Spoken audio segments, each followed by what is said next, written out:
Sir. Good morning.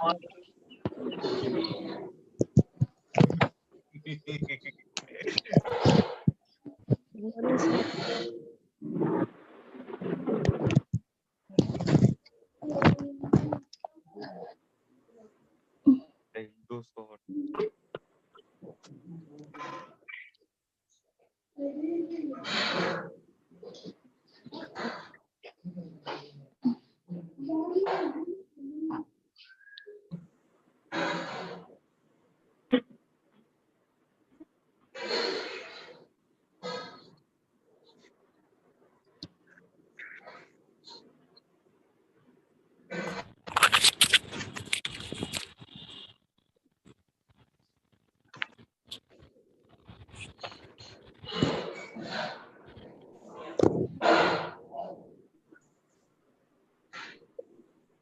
आगे ना sir. ठीक है। बच्चों से पूछते हैं वो एनोटेशन फॉर अदर वाला वो सिक्योरिटी में इससे कोई वो निशान नहीं बनाया। वो तो तुमने लॉन्च कर दिया इस पे आया एनेबल हो ही रहा है। एनेबल करना है या डिसेबल? ये तो एनेबल ही करना है। अब आप एनोटेशन का देख लो। वो एक और आता था ना option disable annotation for. Hello, वो डिसेबल एनोटेशन फॉर अदर कहाँ से आएगा? वैसे बाय डिफॉल्ट ही कर रहा है। हाँ बाय डिफॉल्ट हो रहा है वो। 3 डॉट्स पे क्लिक करो। ठीक है ऑन है। अब इसको मैक्सिमाइज कर लो सब मैक्सिमाइज।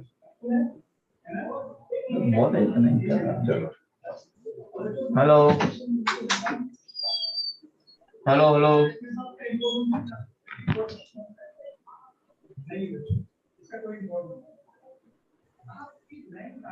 हेलो, सुनाई दे रहा है सबको?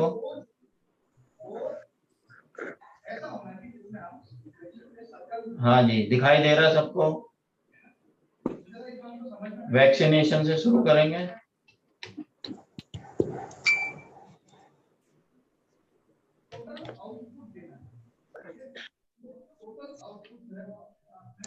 चलो अपन बात करते हैं हेपेटाइटिस बी वैक्सीन।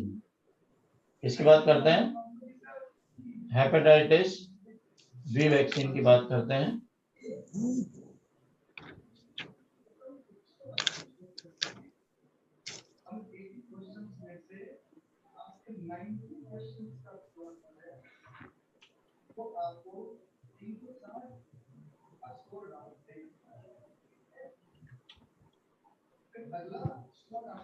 और यहाँ पर देखिए हेपेटाइटिस बी जो वैक्सीन है वो आरडीटी मतलब रिकॉम्बिनेंट डीएनए टेक्नोलॉजी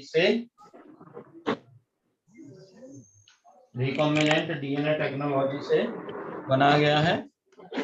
और ये बनाया है किसमें? ये बनाया है ट्रांसजेनिक ईस्ट के अंदर बनाया है। किसके अंदर बनाया है? ट्रांसजेनिक ईस्ट के अंदर बनाया है। अब देखो साहिल का डाउट है कि भाई सब यूनिट वैक्सीन क्या होता है। तो सब यूनिट वैक्सीन ऐसा होता है कि जिसमें एंटीजन का कोई पार्ट होना चाहिए, या जैसे बैक्टीरिया है तो उसका कोई पॉलीसैकेराइड कैप्सूल वगैरह होना चाहिए। तो इसलिए अपन कहते हैं भाई इसको सब यूनिट वैक्सीन। अभी अपन हेपेटाइटिस बी का जो वैक्सीन पढ़ेंगे तो उसके अंदर ये सिर्फ क्लियर हो जाएगी। ट्रांसजेनिक का मतलब होता है ऐसा एनिमल जिसको अपन जेनेटिक इंजीनियरिंग में इस्तेमाल करें। ऐसा एनिमल जिसको अपन जेनेटिक इंजीनियरिंग में यूज करें तो ये होता है अपने पास ट्रांसजेनिक। क्या होता है? ये होता है ट्रांसजेनिक। अब देखो अपन बात करते हैं आगे हेपेटाइटिस बी के वैक्सीन की। तो यहाँ पर लिखते हैं hepatitis B vaccine. Hepatitis B vaccine जो है ये अपने को बनाया गया है कौन सी टेक्निक से? आरडीटी से बनाया गया है। और RDT का मतलब होता है रिकॉम्बिनेंट। इसको अपन क्या बोलते हैं? रिकॉम्बिनेंट। और इसके अलावा होता है DNA। और इसके अलावा है ये टेक्नोलॉजी, रिकॉम्बिनेंट DNA टेक्नोलॉजी। और ये जो रिकॉम्बिनेंट DNA टेक्नोलॉजी से इसको बनाते हैं अपन, और इसको बनाते हैं अपन ट्रांसजेनिक ईस्ट के अंदर। किसके अंदर बनाते हैं इसको? इसको अपन बनाते हैं ट्रांसजेनिक ईस्ट के अंदर। और ट्रांसजेनिक ईस्ट मतलब एक ऐसा ईस्ट जिसका अपन जेनेटिक इंजीनियरिंग में यूज कर सकें, वो सब ही ट्रांसजेनिक होते हैं। तो यूज्ड इन जेनेटिक इंजीनियरिंग, तो यूज्ड इन जेनेटिक इंजीनियरिंग इसको अपन क्या बोलते हैं? इसको अपन बोलते हैं ट्रांसजेनिक। अब देखो यहाँ पर बात कर रहे हैं कि ये ट्रांसजेनिक ईस्ट है। अब यहाँ पर सबसे पहली बात अपन देख रहे हैं, ये हेपेटाइटिस बी वायरस है। यहाँ पर है हेपेटाइटिस बी वायरस, और ये जो वायरस है वो है DNA वायरस। कैसा वायरस होता है ये DNA वायरस होता है। और DNA वायरस में अपन बात कर रहे हैं कि यहाँ पर इसका हेपेटाइटिस बी का वायरल DNA है। तो यहाँ पर ये हेपेटाइटिस बी का वायरल DNA है, यहाँ हेपेटाइटिस बी का वायरल DNA है। और इस वायरल DNA में ये वाला जो पार्ट है, ये वाला जो पार्ट है ये पैथोजेनिक पार्ट है। ये वाला जो पार्ट है वो कैसा पार्ट है? ये पार्ट है पैथोजेनिक पार्ट। और यहाँ से यहाँ तक का ये जो पार्ट है, ये पार्ट है एंटीजेनिक पार्ट। ये पार्ट क्या है? Antigenic part. तो यहाँ पर अपन देख रहे हैं कि एक तो पैथोजेनिक पार्ट है, एक एंटीजेनिक पार्ट है। अपन यहाँ पर देखें कि सभी वायरस DNA वायरस नहीं होते हैं। जैसे अपन बात करें कोविड का वायरस जो है वो DNA नहीं बल्कि कैसा है? RNA वायरस है। कोविड का वायरस कैसा है? RNA वायरस है। ऐसे ही जिसके अंदर जेनेटिक मटेरियल DNA होगा वो DNA वायरस होगा, और जिसके अंदर जेनेटिक मटेरियल RNA है वो RNA वायरस होगा। अब अपन यहाँ पर बात करते हैं कि ये जो हेपेटाइटिस बी वायरस है वो DNA वायरस है, मतलब इसका जेनेटिक मटेरियल क्या है? DNA है। और यहाँ पर अपन ने देखा ये हेपेटाइटिस बी का वायरल DNA है। किसका वायरल DNA है ये? Viral DNA of hepatitis B. तो हेपेटाइटिस बी का ये वायरल DNA है।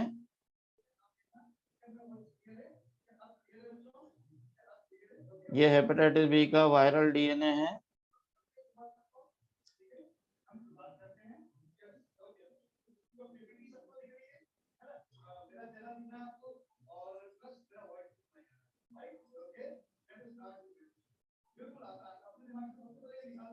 हेलो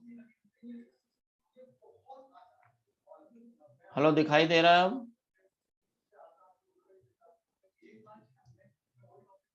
हेलो, स्क्रीन आ रही है? चलो जी, अब यहाँ पर अपन बात करें कि ये हेपेटाइटिस बी का क्या है? वायरल DNA है।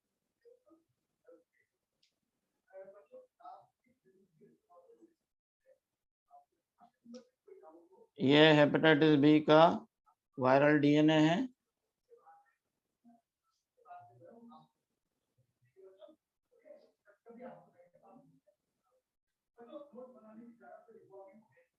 एक सेकंड,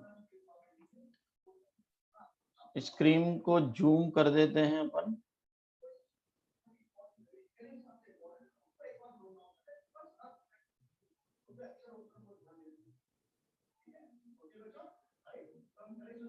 हेलो,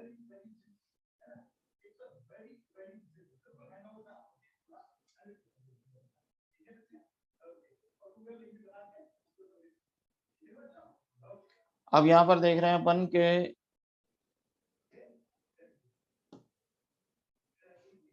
एक सेकंड, कुछ गड़बड़ हो रही है।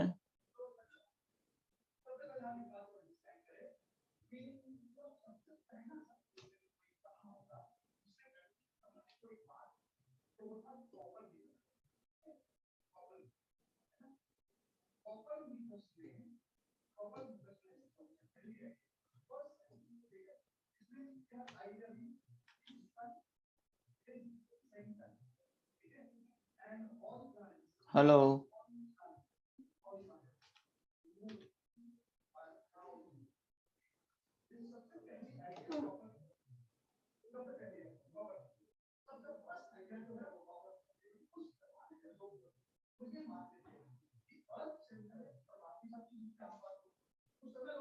हाँ जी, तो ये है वायरल डीएनए हेपेटाइटिस बी का। अब ठीक है, दिखाई दे रहा है अब? अच्छा, अब हम क्या करते हैं, यहाँ पर इसका जो है पैथोजेनिक पार्ट है, ये इसका एंटीजेनिक पार्ट है। पैथोजेनिक पार्ट मतलब डिजीज कॉजिंग पार्ट है। पैथोजेनिक पार्ट मतलब कैसा है, डिजीज कॉजिंग पार्ट है। और अब अपन इसको यहाँ से कट कर लेते हैं, यहाँ से कट कर लेते हैं, यहाँ से कट कर लेते हैं। तो अपन यहाँ पर देख रहे हैं कि ये केवल इनकम्प्लीट वायरल डीएनए रह गया। क्या रह गया? ये इनकम्प्लीट वायरल डीएनए रह गया।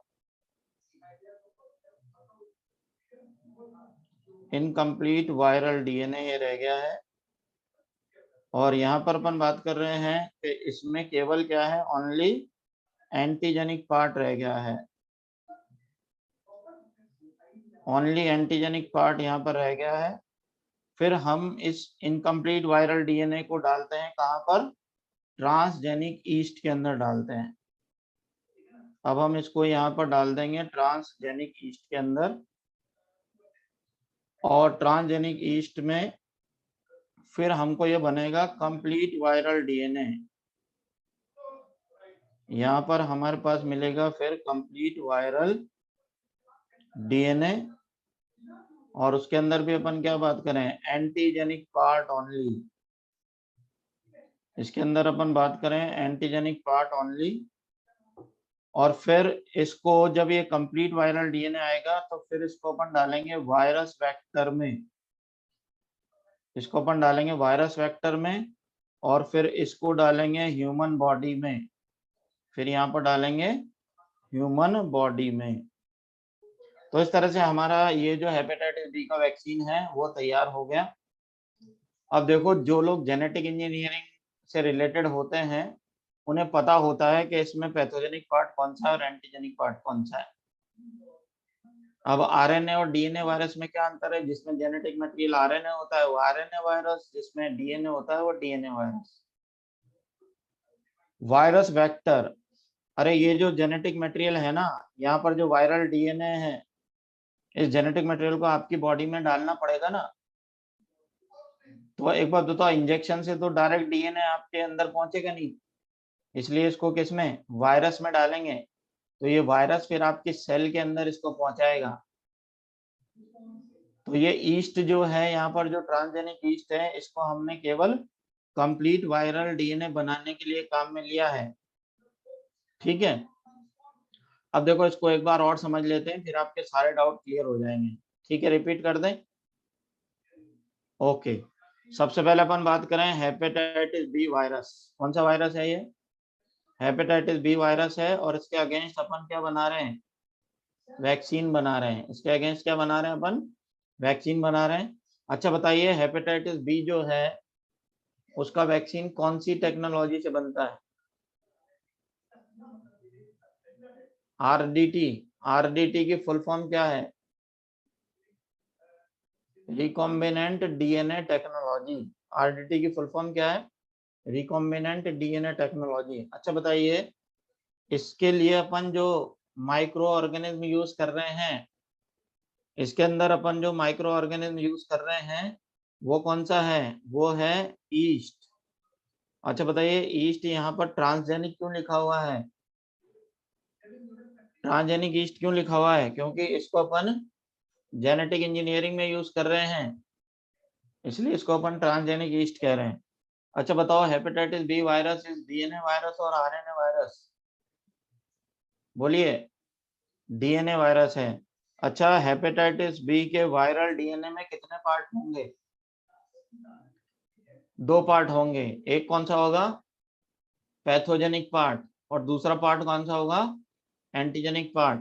याद आ रहा है ना, एवरी पैथोजन इज एंटीजन, पहले पढ़ा था, एवरी पैथोजन इज एंटीजन पहले पढ़ा था। तो ये पैथोजन है तो इसके पास एंटीजन तो होगा ही ना। तो इसके अंदर कितने पार्ट होंगे, दो पार्ट होंगे, एक एंटीजेनिक पार्ट और एक पैथोजेनिक पार्ट। अच्छा बताइए हम कौन सा पार्ट काम में लें, एंटीजेनिक या पैथोजेनिक, हम कौन सा पार्ट काम में लें? अरे एंटीजन ही डालेंगे ना, पैथोजन डालेंगे तो बताइए बीमारी नहीं हो जाएगी क्या? तो हम यहाँ पर एंटीजेनिक पार्ट डालेंगे। और एंटीजेनिक पार्ट में हमारे पास क्या है, वायरल डीएनए। क्या है हमारे पास, वायरल डीएनए है। और उस वायरल डीएनए में से एंटीजेनिक पार्ट हमने निकाला, तो बताओ ये कंप्लीट रहा या इनकम्प्लीट हो गया, बताइए।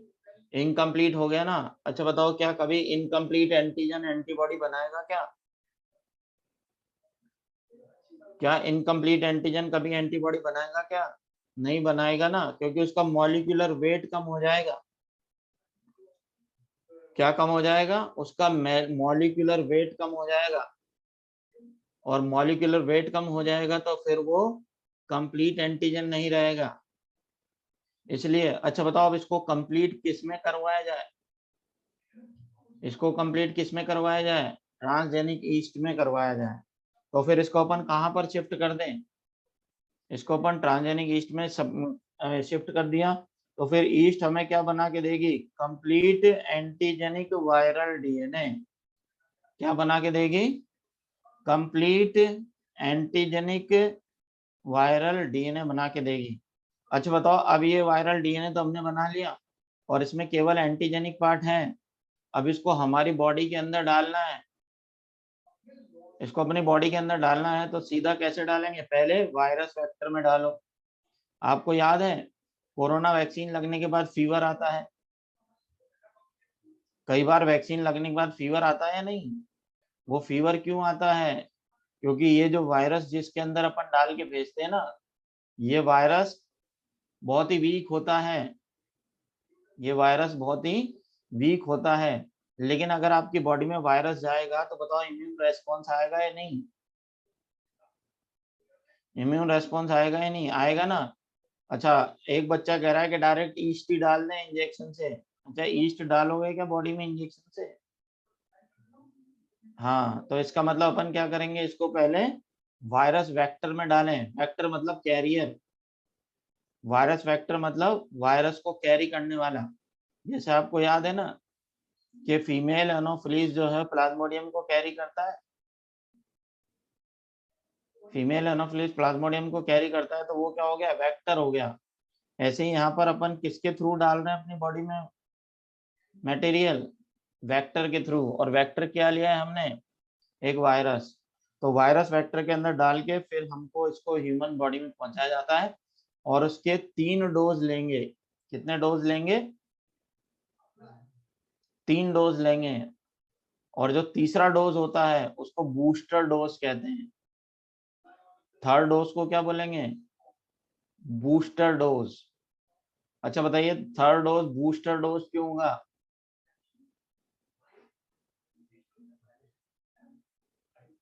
भाई जितना ज्यादा वैक्सीन लोगे बताओ एंटीबॉडी का फॉर्मेशन उतना ज्यादा होगा या नहीं, मेमोरी सेल उतनी ज्यादा बनेगी या नहीं?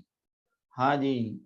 तो इसीलिए कम से कम कितने डोज रिकमेंडेड है इसके, 3 डोज रिकमेंडेड है। और थर्ड डोज को क्या बोला जाता है, थर्ड डोज को क्या बोला जाता है, बूस्टर डोज। तो ये अपना बन गया हेपेटाइटिस बी का वैक्सीन। क्या बन गया ये, हेपेटाइटिस बी का वैक्सीन। अब यहाँ से कोई डाउट तो नहीं है,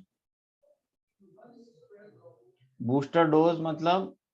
अच्छा ईस्ट का क्या फंक्शन है ये देखते हैं। तो ईस्ट हमें डीएनए कंप्लीट करा करके दे रही है, इसलिए अपन उसको क्या कह रहे हैं, ये ट्रांसजेनिक है। कोरोना में 2 डोज ही सफिशिएंट है इम्यूनिटी बूस्ट अप करने के लिए, समझ रहे हो। इसीलिए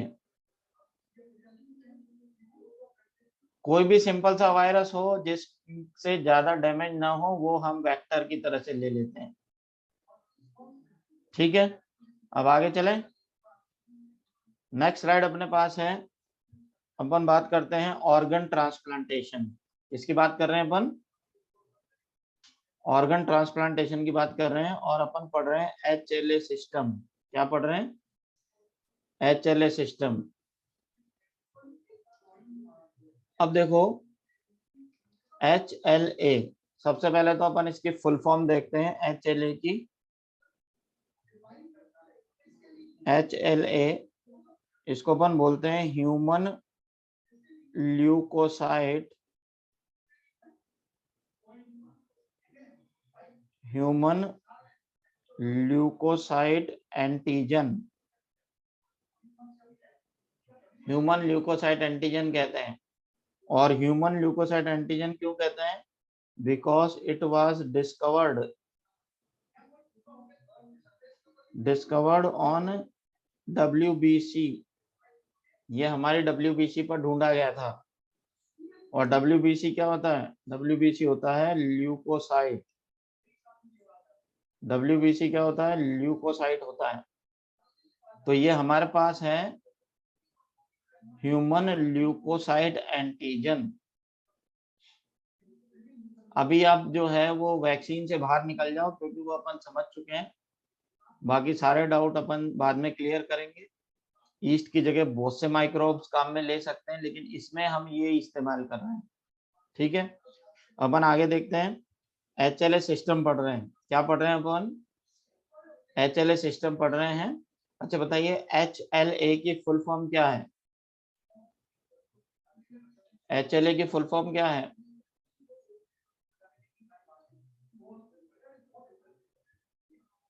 HLA की फुल फॉर्म क्या है? Human leukocyte antigen. अच्छा, इसको ह्यूमन ल्यूकोसाइट एंटीजन ही क्यों बोला?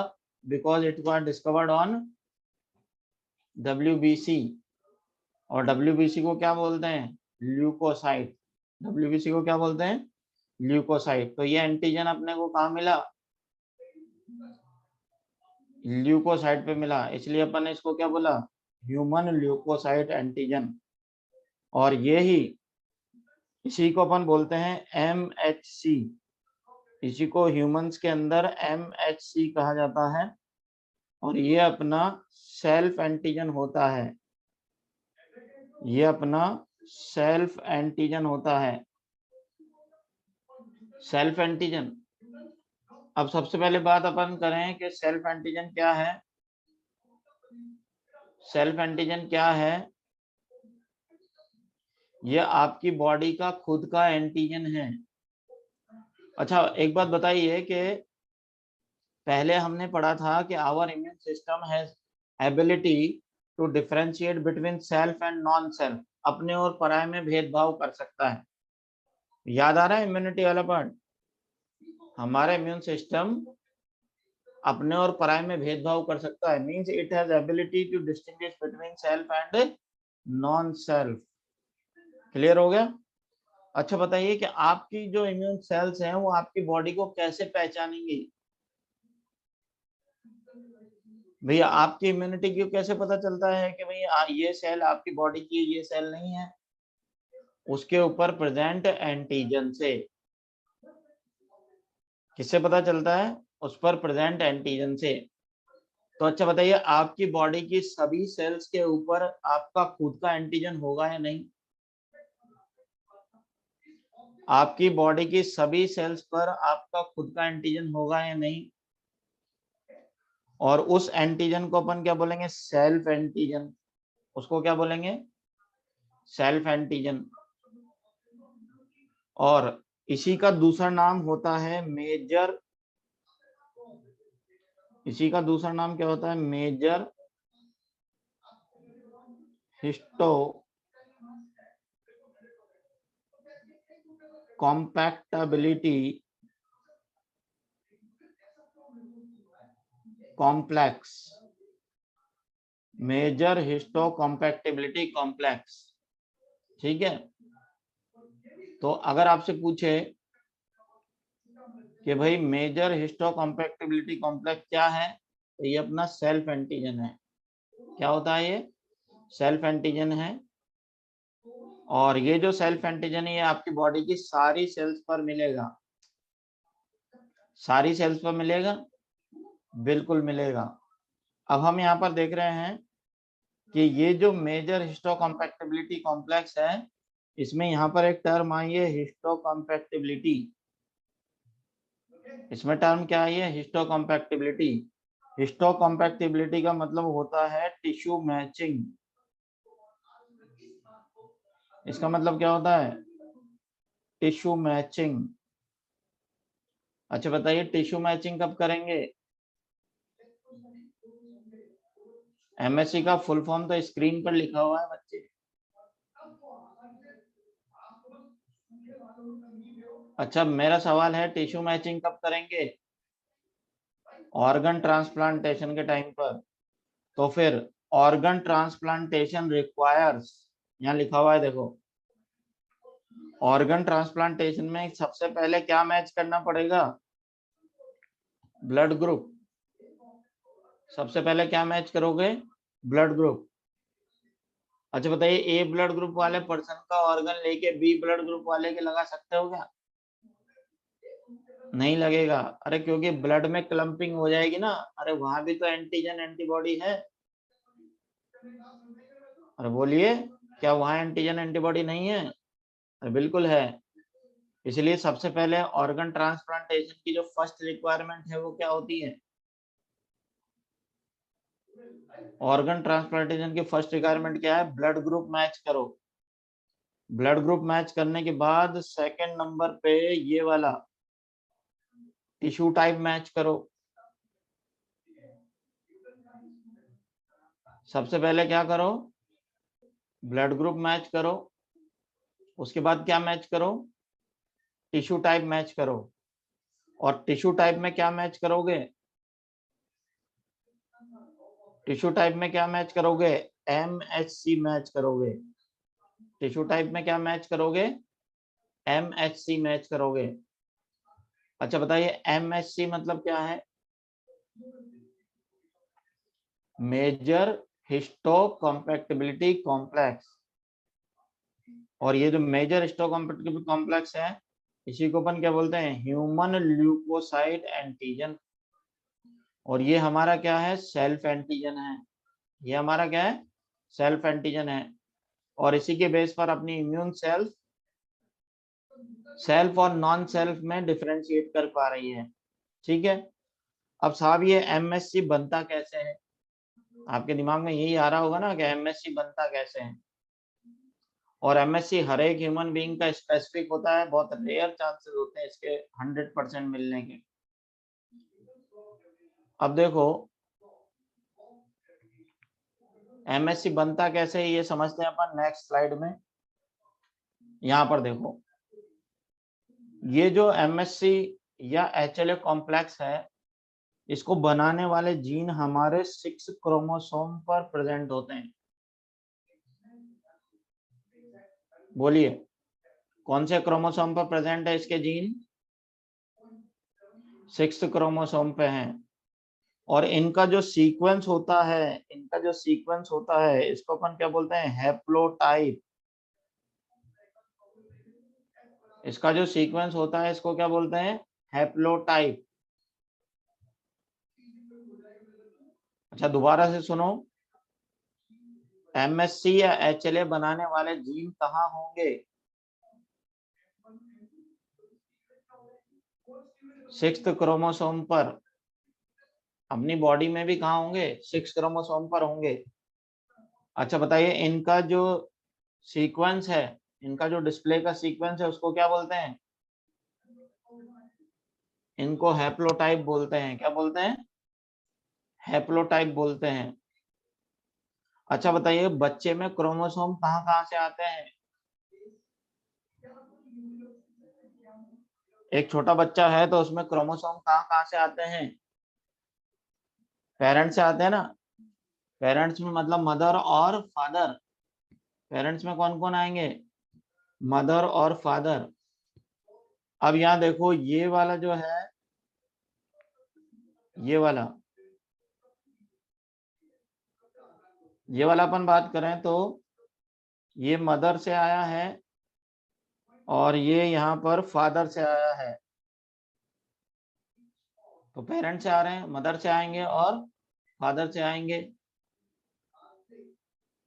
तो क्रोमोसोम इनहेरिटेड हो रहे हैं तभी तो बच्चों में आ रहे हैं। अरे बोलो, क्रोमोसोम इनहेरिटेड होगा तभी तो बच्चों में आएगा। तो एक आधे क्रोमोसोम अपने मदर से आएंगे और आधे कहाँ से आएंगे, फादर से आएंगे। अच्छा बताइए, मदर का एमएससी सेम होगा या डिफरेंट होगा? बोलो बोलो, मदर का एमएससी सेम होगा या डिफरेंट होगा? डिफरेंट होगा। तो यहाँ पर अपन देखते हैं कि ये साहब मदर से आए हैं और ये यहाँ पर फादर से आए हैं, और दोनों के एमएससी डिफरेंट डिफरेंट होंगे। अरे इंफॉर्मेशन डिफरेंट डिफरेंट होगी, और इन दोनों से मिलके बनेगा एमएससी एंटीजन या एचएलए एंटीजन बच्चे का।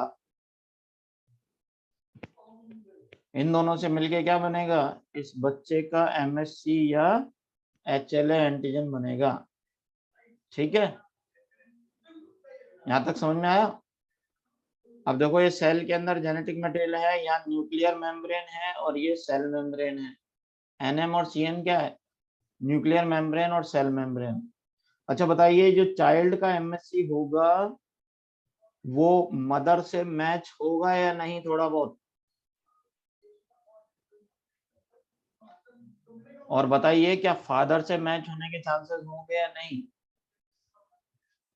बोलिए बोलिए, मदर से मैच होगा या नहीं, फादर से मैच होगा या नहीं?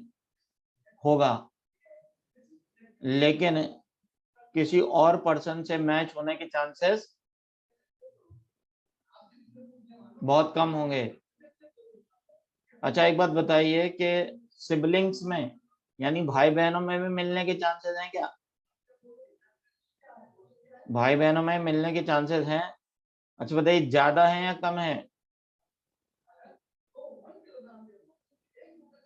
कम है, लेकिन है तो सही। अच्छा बताइए, जैसे एक बच्चे का एमएससी उसके फ्रेंड से मिलने के चांस ज्यादा होंगे या भाई बहन से मिलने के चांस ज्यादा होंगे?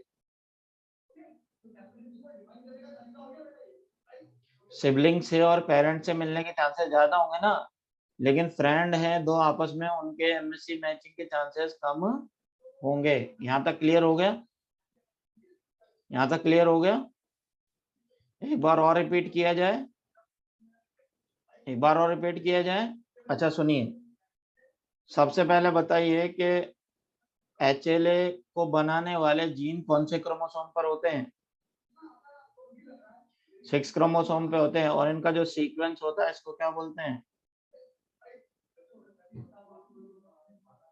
हैप्लोटाइप। अच्छा बताइए कि जो एमएससी एंटीजन है वो सेल्फ एंटीजन है या नहीं? सेल्फ एंटीजन है। और ये जो एंटीजन बनेगा तो इस बच्चे के अंदर क्रोमोसोम कहाँ कहाँ से आएंगे? पेरेंट से आएंगे यानी फादर से आएंगे और मदर से आएंगे, और इन दोनों पर जो इंफॉर्मेशन आएगी उससे बच्चे का एमएससी एंटीजन बनेगा। बनेगा। तो ये थोड़ा बहुत तो अपने पेरेंट्स से मिलेगा और थोड़ा बहुत अपने ब्रदर सिस्टर से मिलेगा, लेकिन किसी थर्ड पर्सन से मिलने के चांसेस बहुत ही रेयर होंगे या बहुत ही लेस होंगे। ठीक है, अब इस बच्चे का जो एमएससी बना है वो दो तरह का होता है। एक तो ये एमएससी फर्स्ट, और दूसरा कौन सा है, एमएससी सेकंड। तो बताइए, आपकी बॉडी में कितने तरह के एमएससी प्रेजेंट होंगे? दो तरह के होंगे। कौन कौन से होंगे? MSC first and MSC second. और यहाँ पर देखो, यहाँ क्या लिख रहा है, MSC first is present on all cells except RBC. MSC first कहां पर होगा? All cells except RBC. अच्छा बताइए, आरबीसी पर एमएससी फर्स्ट क्यों नहीं होगा?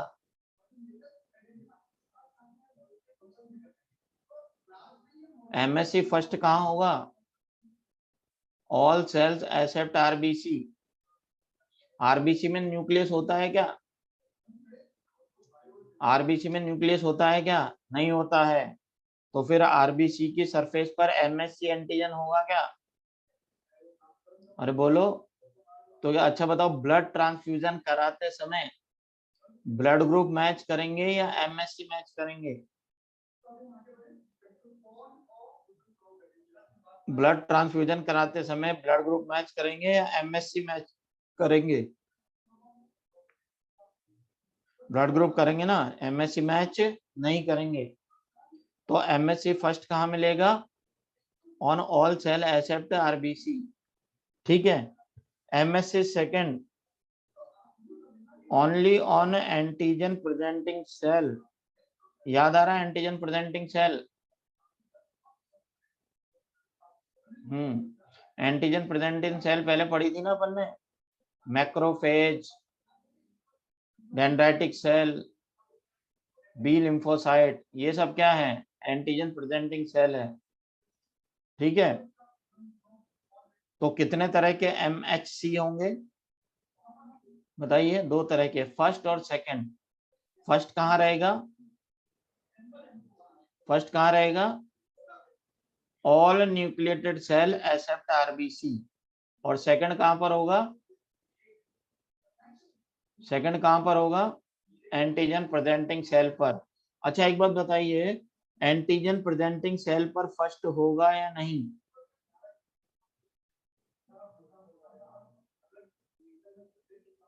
अरे फर्स्ट किस पर होता है? अरे सभी सेल्स पर होता है आरबीसी के अलावा। तो बताइए एंटीजन प्रेजेंटिंग पर फर्स्ट होगा या नहीं?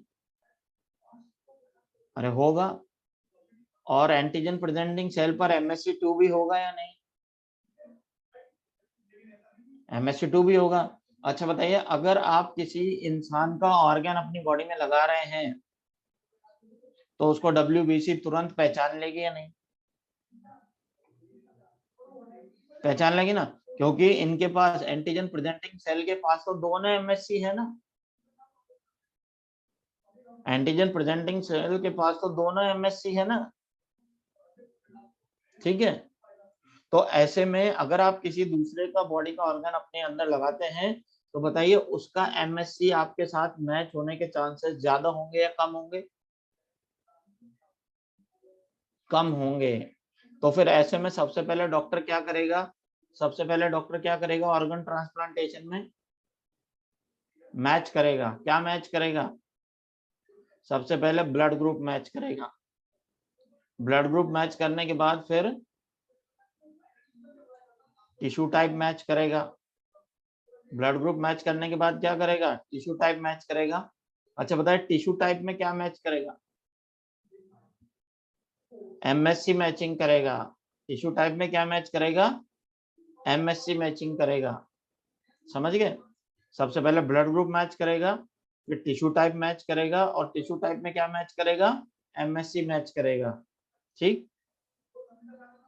और अब अच्छा, जब तक आपका इम्यून सिस्टम स्ट्रांग है तो बताइए ऑर्गन रिजेक्शन के चांसेस ज्यादा होंगे या कम होंगे? ज्यादा होंगे। तो फिर हमको क्या देना पड़ेगा? Immuno suppressor therapy. Immune system को सप्रेस करना पड़ेगा। NM मतलब न्यूक्लियर मेम्ब्रेन, CM मतलब सेल मेम्ब्रेन। अरे सेल है ना, ये इसके अंदर ही तो है, तो न्यूक्लियर मेम्ब्रेन और सेल मेम्ब्रेन। अब मेरी बात सुनिए, अगर आपका इम्यून सिस्टम हेल्दी है तो फिर ऑर्गन ट्रांसप्लांटेशन सक्सेसफुल कर सकते हैं या नहीं? नहीं कर सकते। इसलिए पहले कौन सी दवा देनी पड़ेगी? इम्यूनो सप्रेसर दवा देंगे। और इम्यूनो सप्रेसर में कौन सी दवा देंगे? इम्यूनो सप्रेसर में अपन देंगे, यहां पर मैं लिख रहा हूं, इम्यूनो सप्रेसर, और इसके अंदर अपन देते हैं साइक्लोस्पोरिन। साइक्लोस्पोरिन ए इसमें दी जाती है। क्या दी जाती है इसके अंदर? साइक्लोस्पोरिन ए दी जा रही है। इम्यूनो सप्रेसर थेरेपी देकर के इम्यून सिस्टम को सप्रेस करेंगे, और इसके अंदर साइक्लोस्पोरिन ए दी जा रही है, क्योंकि जब तक आपका इम्यून सिस्टम सप्रेस नहीं होगा आप दूसरे का ऑर्गन नहीं लगा सकते। अच्छा बताओ, अगर किसी इंसान का इम्यून सिस्टम सप्रेस हो गया तो उसकी इम्यूनिटी वीक हो जाएगी या नहीं? अरे हो जाएगी, बिल्कुल। अच्छा तो बताओ, ऐसे इंसान को बाहर घूमना चाहिए या घर में रहना चाहिए? ऐसे इंसान को घर में रहना चाहिए ना। तो ऐसे में ये क्या करते हैं कि जिस इंसान का ऑर्गन ट्रांसप्लांटेशन होना होता है उसके लिए हॉस्पिटल में अलग से वार्ड बनाया जाता है, वहां पर उसको आइसोलेशन में रखा जाता है। तो जिस इंसान का ऑर्गन ट्रांसप्लांटेशन होना होता है उसको अलग वार्ड में रखेंगे और वहाँ हाइजीनिक कंडीशंस का ध्यान रखेंगे, वहां पर हाइजीनिक कंडीशंस का भी ध्यान रखेंगे, क्योंकि इसका इम्यून सिस्टम सप्रेस हो गया है। इसलिए इसको लोगों से मिलने जुलने नहीं दिया जाएगा, केवल हॉस्पिटल के लोग आएंगे, वो भी सैनिटाइज हुए कपड़े पहन करके इससे मिलेंगे, क्योंकि इसमें डिजीज होने का चांसेस बहुत ज्यादा होता है। अरे ए ब्लड ग्रुप वाले का ऑर्गन बी ब्लड ग्रुप वाले को कैसे लगाओगे? आप कह रहे हो सर ब्लड ग्रुप क्यों मैच करा रहे हैं, ये तो सिंपल सी बात है। अच्छा एक बात बताइए, साइक्लोस्पोरिन कहाँ से मिलती है? साइक्लोस्पोरिन मिलती है एक फंगस से जिसको अपन बोलते हैं ट्राइकोडर्मा पॉलीस्पोरम।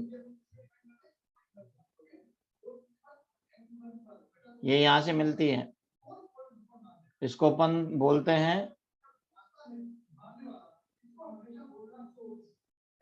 इसको क्या बोला जाता है?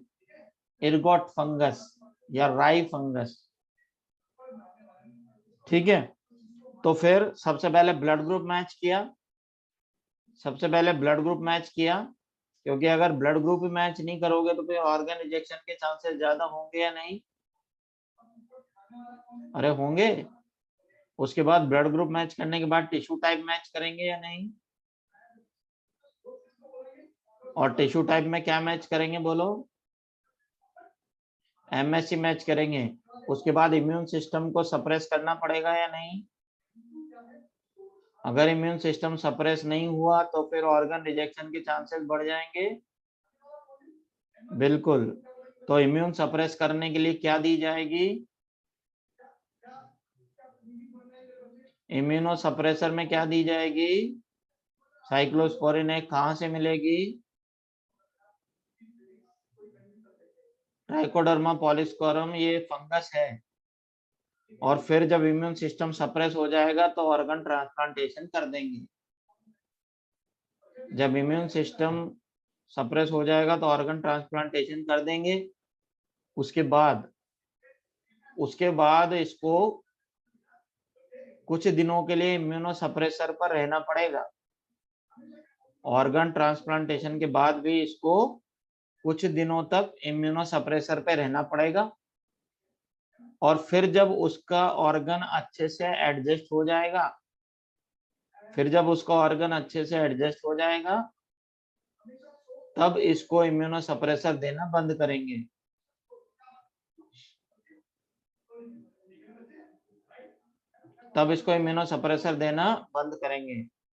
अच्छा बताइए, अगर मैचिंग परसेंटेज हाई रहा तो इम्यूनो सप्रेशन के चांसेस, मतलब ऑर्गन रिजेक्शन के चांसेस ज्यादा होंगे या कम होंगे?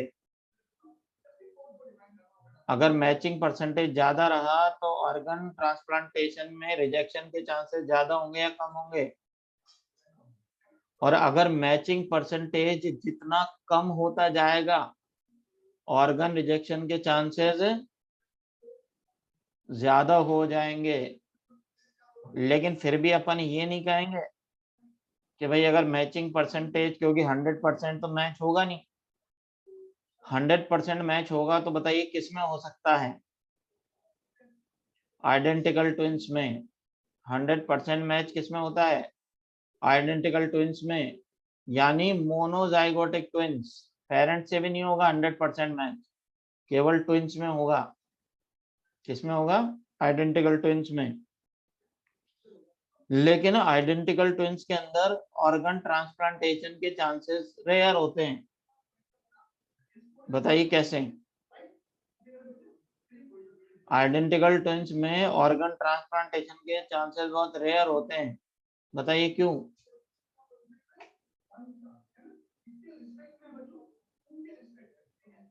बताइए क्यों? अरे क्योंकि आइडेंटिकल ट्विन खुद ही रेयर होते हैं। नहीं, आइडेंटिकल ट्विन खुद ही रेयर होते हैं, और फिर जरूरी थोड़ी है कि आइडेंटिकल ट्विन है तो उनमें ऑर्गन फेल हो ही सही। नहीं, ऐसा थोड़ी है कि दो जुड़वा भाई है जैसे सलमान खान और गोविंदा है था, तो जरूरी थोड़ी है कि जुड़वा भाइयों में ऑर्गन फेल होंगे ही सही। इसलिए अपन क्या कह रहे हैं, क्या कह रहे हैं कि जो आइडेंटिकल ट्विन है हालांकि उनमें 100% मैच होता है पर उनके चांसेस रेयर होते हैं। ठीक है, तो चाहे आप हैंड ट्रांसप्लांट करो, चाहे किडनी ट्रांसप्लांट करो, चाहे लीवर ट्रांसप्लांट करो। अच्छा एक बात बताइए, प्राची जी के ह्यूमन क्लोन बन गया क्या?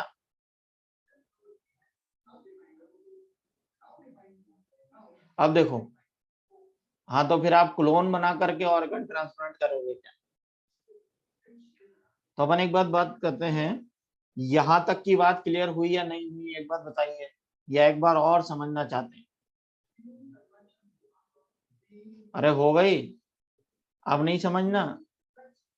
क्लियर सब कुछ? फिर भी एक बार जल्दी जल्दी सुन लो, फिर भी जल्दी जल्दी सुन लो। अच्छा बताइए कि what is HLA? What is HLA? बोलो, HLA क्या है? ह्यूमन ल्यूकोसाइट एंटीजन, इसी को अपन MSC भी बोलते हैं, और ये अपना सेल्फ एंटीजन होता है। अच्छा बताओ, इसको बनाने वाले जीन कौन से क्रोमोसोम पर होते हैं? 6 क्रोमोसोम पर होते हैं। और बच्चे में क्रोमोसोम कहाँ से आते हैं? बच्चे में क्रोमोसोम कहाँ से आते हैं? मदर और फादर से आते हैं। और दोनों पर जो इंफॉर्मेशन होती है, दोनों के MSC से जो इंफॉर्मेशन मिलती है उससे बच्चे का MSC या HLA बनता है, बनता है।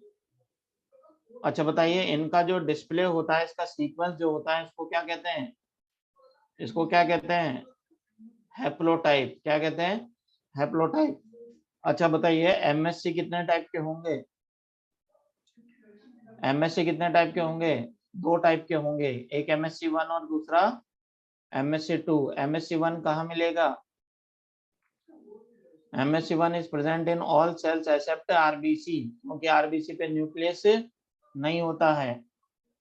और MSC सेकंड कहाँ मिलेगा? MSC सेकंड कहाँ मिलेगा? Only on antigen presenting cell. अच्छा बताइए, अगर बाहर से कोई एंटीजन आता है या पैथोजन आता है तो सबसे पहले उसको कौन पहचानने की कोशिश करती है? Antigen presenting cell. अगर कोई ऑर्गन आपने दूसरे से लिया है तो उसको भी पहले कौन देखने जाएगी? Antigen presenting cell. और इसके ऊपर दोनों MSC होंगे या नहीं? इसके ऊपर दोनों MSC होंगे या नहीं? तो बताइए, ये अपना ऑर्गन और दूसरे के ऑर्गन में डिफरेंशिएट कर पाएगी या नहीं? और अगर ये मैच नहीं हुआ तो फिर याद है, ए अमीज और कमीज दोनों जाग जाएगी, AMI और CMI दोनों जाग जाएगी, और AMI CMI दोनों जाग जाएगी, तो फिर वो ऑर्गन बचेगा या उसको रिजेक्ट कर दिया जाएगा? उसको रिजेक्ट कर दिया जाएगा। अच्छा बताओ, लेकिन अगर आपको ऑर्गन लगाना है तो सबसे पहले क्या करोगे? मान लो एक इंसान की किडनी फेल हो गई और कोई दूसरा इंसान उसको किडनी देने के लिए तैयार है। मान लो बच्चे की किडनी फेल हो गई, मदर दे रही है, या मदर की किडनी फेल हो गई, बच्चा दे रहा है, तो सबसे पहले क्या किया जाए? ब्लड ग्रुप मैच करो। ब्लड ग्रुप मैच करने के बाद टिश्यू टाइप मैच करो। टिश्यू टाइप में क्या मैच करोगे? MSC मैच करोगे। क्या मैच करोगे? तो डोनर का MSC और रिसेप्टर का MSC मैच होना चाहिए। अच्छा, उसके बाद इम्यून सिस्टम को सप्रेस करने के लिए क्या दोगे? Cyclosporin A। उसके बाद ऑर्गन ट्रांसप्लांटेशन हो जाएगा, और ऑर्गन ट्रांसप्लांटेशन होने के बाद भी इम्यूनोसप्रेसर थोड़े दिन के लिए देनी पड़ेगी। और जब ऑर्गन एडजस्ट हो जाएगा, काम करने लग जाएगा, तो इम्यूनोसप्रेसर देना बंद कर देंगे, अब ये इंसान अपने घर जा सकता है। अब ये इंसान अपने घर जा सकता है और एक नॉर्मल लाइफ जी सकता है। कैसी लाइफ जी सकता है? नॉर्मल लाइफ जी सकता है, लेकिन इसको भीड़ भाड़ में नहीं जाना है। इसको भीड़ भाड़ में नहीं जाना है। आप पूछोगे सर क्यों नहीं जाना है? अरे मान लो एक इंसान है ए, उसने दूसरे इंसान बी से किडनी ली है, ठीक है।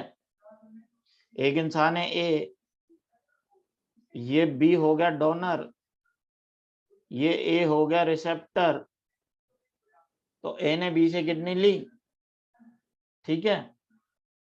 अच्छा एक बात बताइए कि मैचिंग परसेंटेज भी ठीक ठाक हो गया? मैचिंग परसेंटेज भी ठीक ठाक हो गया। अब ये घर आ गया।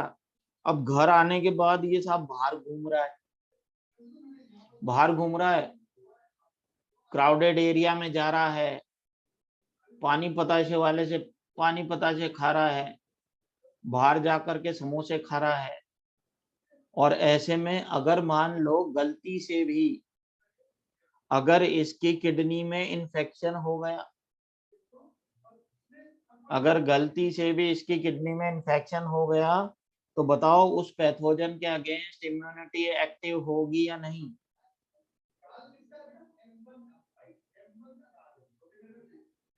अरे गलती से भी अगर इसको इन्फेक्शन हो गया, किडनी इन्फेक्शन हो गया, तो बताइए उस इन्फेक्शन के अगेंस्ट इम्यूनिटी एक्टिव होगी या नहीं? नहीं होगी। मतलब इन्फेक्शन चलते रहने देंगे, इम्यून सिस्टम कुछ नहीं करेगा। पैथोजन को मारने के लिए तो एंटीबॉडी और किलर सेल्स आएंगी या नहीं आएंगी? आएंगी ना।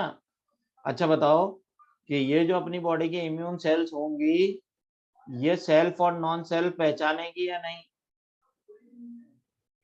पहचान लेगी। तो पहले तो हमने इम्यून सिस्टम सप्रेस कर दिया था, तो पहचान में नहीं आया था। लेकिन अब तो ये घर आ गया है ना, इम्यूनो सप्रेसर बंद हो गई है, इसको घर भेज दिया अपन ने, इम्यूनो सप्रेसर बंद कर दी। तो फिर ऐसे में अपन क्या करेंगे? अगर ये लापरवाही से जिएगा और इन्फेक्शन हो गया, तो इम्यूनिटी तो जागेगी, और इम्यूनिटी जागते ही पहचान जाएगी कि अरे ये किडनी यहाँ कैसे आई, ये तो अपनी है ही नहीं। नहीं, अरे किडनी कैसे आई, ये तो अपनी बॉडी की लग ही नहीं रही, इसके ऊपर तो प्रोटीन ही अलग है, थोड़ा बहुत ही मिल रहा है बस, इसका मतलब इसको तो मार दो। तो फिर बताओ इस किडनी को रिजेक्ट कर दिया जाएगा या नहीं? इस किडनी को रिजेक्ट कर दिया जाएगा या नहीं? बिल्कुल कर दिया जाएगा ना। तो ऐसे में जो टी किलर सेल्स आएंगी वो इसको मार देंगी। कौन सी सेल्स आएंगी? T killer cells. कौन सी सेल आएंगी? T killer cell. याद करो, पहले अपन ने टी किलर में क्या पढ़ा था? Organ rejection is due to AMI और सीएमआई। सीएमआई में कौन आती है? T killer. सीएमआई में कौन आती है? T killer cell. तो ऐसे में वो सेल्स आकर के इसको खत्म कर देंगी, और इसका जो ये ग्राफ्ट रिजेक्शन है वो फेल हो जाएगा। इसका ग्राफ्ट रिजेक्शन क्या हो जाएगा? फेल हो जाएगा। इसलिए ऑर्गन ट्रांसप्लांटेशन के लिए डॉक्टर आपसे फीस तो काफी सारी लेगा, लेकिन गारंटी नहीं देगा।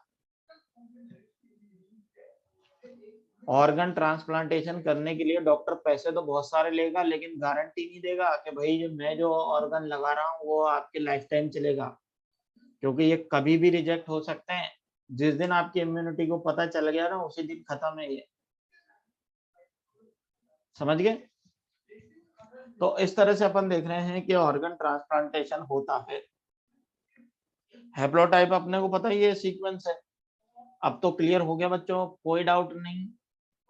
फिर भी अगर कोई बच्चा लेट ज्वाइन करता है या बीच बीच में कहीं टॉयलेट करने चला जाता है तो उसको डाउट रह जाते हैं, तो आप वो LN+ ऐप पे डाल दें, आपके डाउट तुरंत क्लियर हो जाएंगे। ठीक है। इम्यूनो सप्रेसर कितने दिन दिया जाएगा, ये डिपेंड करेगा मैचिंग परसेंटेज पर। इम्यूनो सप्रेसर को लाइफ टाइम लेना चाहते हो तो ले लो आप, लेकिन कमरे में बंद होना पड़ेगा फिर। नहीं, इम्यूनिटी को कैसे भी होता है पता नहीं चले, अगर मैचिंग परसेंटेज ज्यादा होगा तो नहीं पता चलेगा, समझ गए। अब आप बोल रहे हो सर ऑर्गन ट्रांसप्लांटेशन का क्या फायदा, ये तो टेम्परेरी जुगाड़ है, तो ये टेम्परेरी है, आपको जिंदा रख रहा है बस, लेकिन गारंटी नहीं दे सकते। जब आप एक बड़े डॉक्टर बन जाओ और एमएससी मैचिंग की जरूरत नहीं पड़ेगी तो हो सकता है आप गारंटी दे दो। इसलिए अपने को अपने ऑर्गन ठीक ही रखने चाहिए, वरना बहुत ज्यादा दिक्कत है आगे। चलिए जी आगे चलते हैं। हाँ, इसमें सभी डिजीज रिस्की हो जाएगा। अच्छा बताइए, टाइप ऑफ ग्राफ्ट अपन पढ़ रहे हैं, आप क्या पढ़ रहे हैं? अपन पढ़ रहे हैं टाइप्स ऑफ ग्राफ्ट। सबसे पहले ऑटोग्राफ्ट, सबसे पहले कौन सा पढ़ रहे हैं? ऑटोग्राफ्ट। सबसे पहले क्या पढ़ रहे हैं? ऑटोग्राफ्ट। ग्राफ्ट का मतलब ऑर्गन ट्रांसप्लांटेशन। ग्राफ्ट का मतलब क्या है? Organ transplantation. ऑटोग्राफ्ट इसको अपन बोल रहे हैं सेल्फ ग्राफ्ट। ऑटोग्राफ्ट को क्या बोल रहे हैं? Self graft. फिर आप बोलोगे सर जो ऑर्गन मेरे में लगा हुआ है दोबारा क्यों लगवाऊं? नहीं, ये डाउट आ रहा है ना आपका कि सर जो ऑर्गन मेरे पास पहले से ही है वो दोबारा क्यों लगाऊं? लेकिन लगवा सकते हैं। कैसे? अच्छा मान लो एक इंसान का चेहरा जल गया है, एक इंसान का चेहरा जल गया है, चेहरे की स्किन जल गई है तो डरावना लगने लगा है। चेहरे की स्किन जल गई है तो डरावना लगने लगा है। अच्छा बताइए अब क्या करें? इसका चेहरा वापस पहले जैसा बनाना पड़ेगा ना, इसलिए अपन क्या करेंगे, इसके पैर का जो स्किन है, जैसे पैर ढका हुआ रहता है ना, तो इसकी स्किन यहाँ से उठा करके थाई की स्किन ले करके और चेहरे पे लगा देंगे। थाई की स्किन लेकर के कहाँ लगा देंगे? चेहरे पर। अच्छा बताओ, तो इसी की स्किन इसी की चिपकाई है ना? अरे बोलो, इसी की स्किन इसी के लगाई है, तो ये कौन सा ग्राफ्ट होगा? फिर आप सोच रहे हो सर अब थाई की स्किन तो ले ली आपने, अब बेचारी थाई का क्या होगा? अरे रीजनरेशन होगा। क्या कट लग जाता है तो स्किन ठीक नहीं होती क्या? अच्छा बताइए, अगर आपकी थाई की स्किन आपके चेहरे पर लगा दी तो रिजेक्शन के चांसेस होंगे या नहीं? इसके अंदर ब्लड ग्रुप मैच करना पड़ेगा या नहीं? एमएससी मैचिंग इज रिक्वायर्ड और नॉट?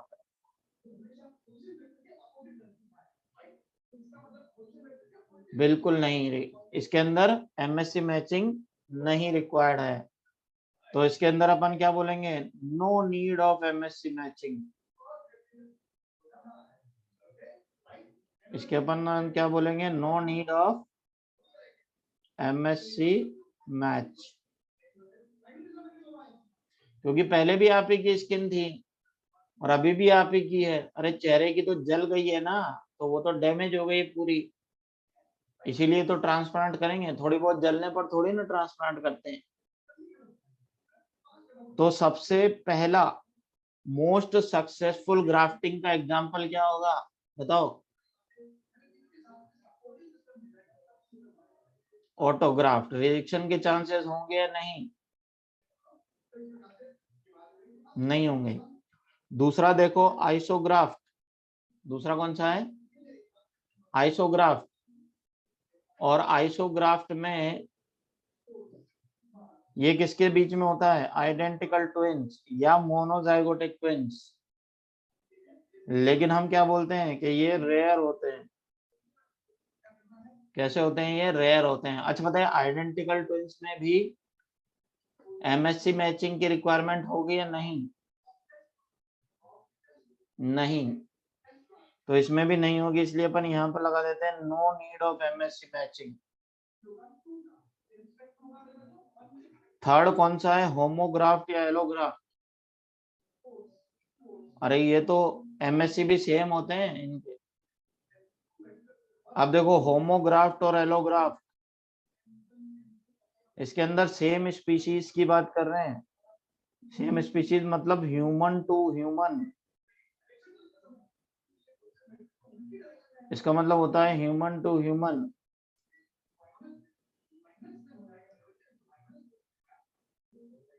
तो बताइए सभी ह्यूमन बीइंग सेम स्पीशीज के हैं या अलग अलग स्पीशीज के हैं?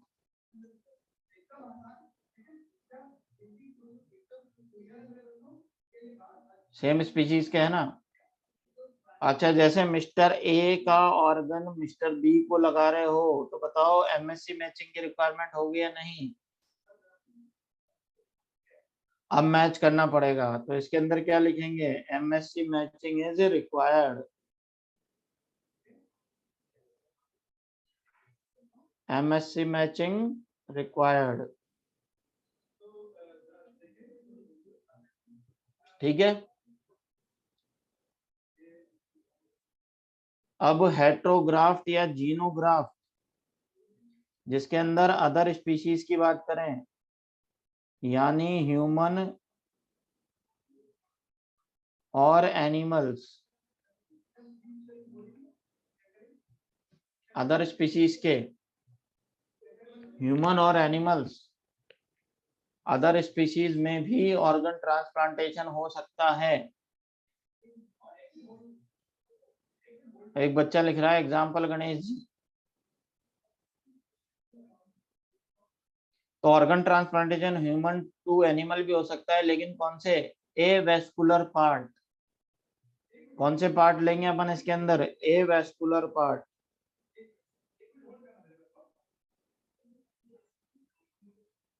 इसके अंदर कौन सा पार्ट लेंगे? ए वेस्कुलर पार्ट लेंगे, जैसे कि कॉर्निया, जैसे कि क्या बोलेंगे अपन? Cornea.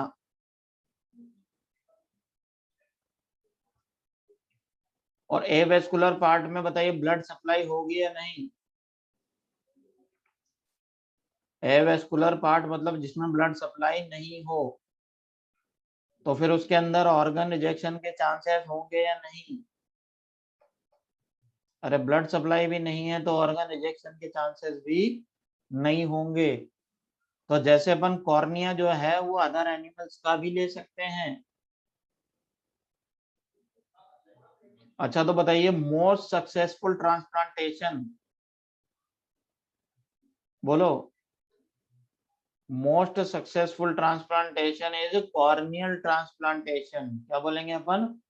Corneal transplantation, because cornea is avascular, है ना, because cornea is avascular, तो उसके रिजेक्शन के चांसेस नहीं होंगे। अच्छा, आप सीक्वेंस बताइए, ये जो 4 तरह के ग्राफ्ट अपन ने पढ़े हैं, मतलब ग्राफ्टिंग मतलब ऑर्गन ट्रांसप्लांटेशन जो अपन ने पढ़े हैं, उनमें सबसे ज्यादा सक्सेसफुल ग्राफ्ट कौन सा होगा? सेल्फ ग्राफ्ट या ऑटोग्राफ्ट? सबसे पहला कौन सा होगा? सेल्फ ग्राफ्ट या ऑटोग्राफ्ट? अच्छा, दूसरा आइसोग्राफ्ट, आइडेंटिकल ट्विंस वाला। दूसरा कौन सा है? आइसोग्राफ्ट या आइडेंटिकल ट्विंस वाला। फिर उसके बाद भाई बहनों से मिलेगा, यानी सिबलिंग्स से। और सिबलिंग्स के में अगर ग्राफ्ट हो रहा है तो उसको क्या बोलेंगे? होमोग्राफ्ट। पेरेंट्स से हो रहा है तो क्या बोलेंगे? होमोग्राफ्ट।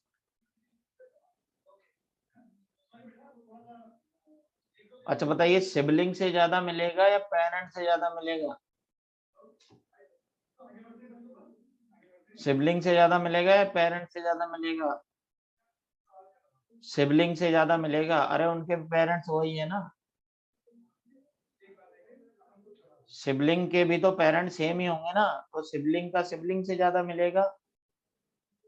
फिर देखो, उसके बाद आता है अनरिलेटेड डोनर, मतलब है एनिमल्स वाले पार्ट। तो अगर आपसे पूछें कि भाई किस किस के अंदर एमएससी मैचिंग की रिक्वायरमेंट होगी, बताइए किस में एमएससी मैचिंग की रिक्वायरमेंट होगी? होमोग्राफ्ट में। फिर आप बोलोगे सर हेट्रोग्राफ्ट में मैचिंग कराएंगे या नहीं?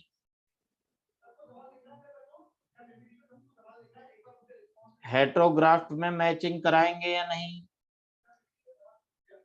अरे नहीं कराएंगे, क्यों? क्योंकि मैच ही नहीं होगा। अच्छा बताओ, एनिमल का एमएससी आपसे मैच होगा क्या कभी? नहीं होगा। इसलिए उसके अंदर अगर ट्रांसप्लांटेशन कराना है तो कौन सा पार्ट लेंगे? एवेस्कुलर पार्ट लेंगे। पता चला कि साहब आप जिद करके बैठ गए, नहीं मैं तो इस एनिमल का एमएससी मैच करके कराऊंगा, तो 2 साल 3 साल तक मैच कराते रहो, मैच ही नहीं होगा। इसलिए एनिमल्स का अगर कोई पार्ट लेते हैं तो अपन क्या लेते हैं? Avascular part. ठीक है। ऑटोग्राफ्ट और हेट्रोग्राफ्ट में ज्यादा सक्सेसफुल ऑटोग्राफ्ट ही होता है, क्योंकि उसके रिजेक्शन के चांसेस नहीं होते। ऑर्गन ट्रांसप्लांटेशन के बाद जैसे इम्यूनो सप्रेसर बंद हो जाएंगे, इम्यूनिटी वापस से अच्छी हो जाएगी, लेकिन आपको याद रखना है उस ऑर्गन में इंफेक्शन नहीं होना चाहिए, क्योंकि इंफेक्शन होते ही आपकी इम्यून सेल्स एक्टिव होंगी और उस ऑर्गन में जाएंगी तो उसको पहचान आ जाएगा कि ऑर्गन अपना नहीं है। ठीक है। मीनिंग ऑफ ग्राफ्ट मतलब a part of a body or organ which can be transplanted, वो ग्राफ्ट होता है। अब यहां तक का पार्ट बिल्कुल क्लियर है? अरे बोलिए। तो अब ऑर्गन ट्रांसप्लांटेशन करा दोगे? हाँ, पर अभी घर पे कोशिश मत करना, है ना। अभी केवल क्या है, थ्योरेटिकल पार्ट ही स्ट्रॉन्ग करो, प्रैक्टिकल मत करना। अभी पता चला बाहर से किसी को पकड़ लिया, बोला तेरा ऑर्गन ट्रांसप्लांटेशन करके ही रहूंगा, नहीं, बिल्कुल नहीं। हेट्रोग्राफ्ट में तो अपने को पता है ह्यूमन टू एनिमल्स लिखा ही हुआ है बच्चे, उसमें कोई दिक्कत नहीं। चलिए आगे चले हम। एवेस्कुलर में कोई मैचिंग की रिक्वायरमेंट नहीं होती। अच्छा आप ये बताइए, beginner box 2, vaccine is included in, vaccine से कौन सी इम्यूनिटी मिलेगी बताइए? बताइए कौन सा ऑप्शन है? वैक्सीन से कौन सी इम्यूनिटी मिलेगी? नेचुरल एक्टिव या artificial active? Artificial active acquired immunity, क्योंकि वैक्सीन में एंटीजन नेचुरली नहीं आता है, इंजेक्शन से डाला जाता है ना। इंजेक्शन से डालोगे तो बताओ नेचुरल एक्टिव या artificial active? Artificial active, natural में इन्फेक्शन आएगा। अच्छा, MHC second is present on,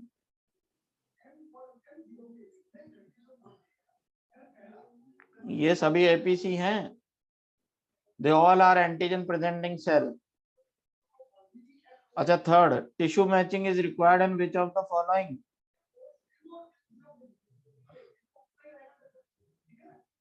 बोलो बोलो बोलो।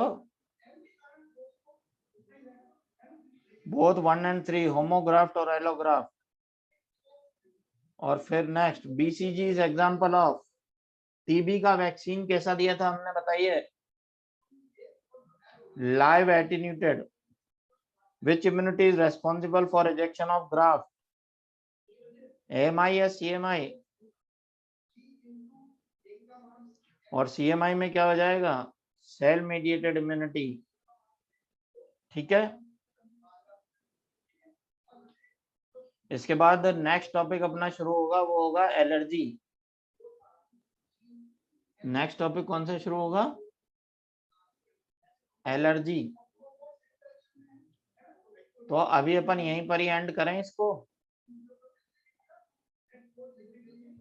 अभी यहीं एंड करते हैं। और जो भी डाउट्स हैं आपके वो ई सॉल्यूशन ऐप पर आप पूछ सकते हैं। ठीक है।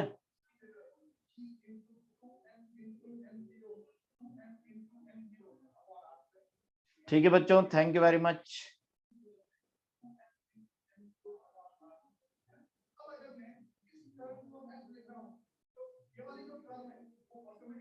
थोड़ा ऑनलाइन मोटिवेशन में क्या करना है बताओ?